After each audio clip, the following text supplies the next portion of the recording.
Marahil nakita natin siya sa ngiti ng isang kaibigan sa oras ng ating kalungkutan, o marahil naramdaman natin ang kanyang yakap sa mga panalangin nating sinagot sa paraang hindi natin inaasahan.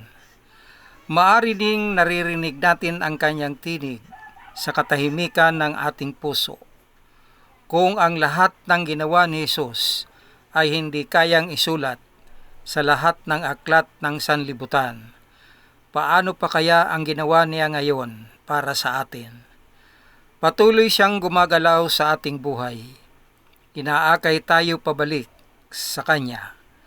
Huwag nating sayangin ang pagkakataong isulat ang ating mga sariling patutuo ng Kanyang kabutihan. Sa pamagitan ng ating pananampalataya, pagmamahal at paglilingkod sa iba.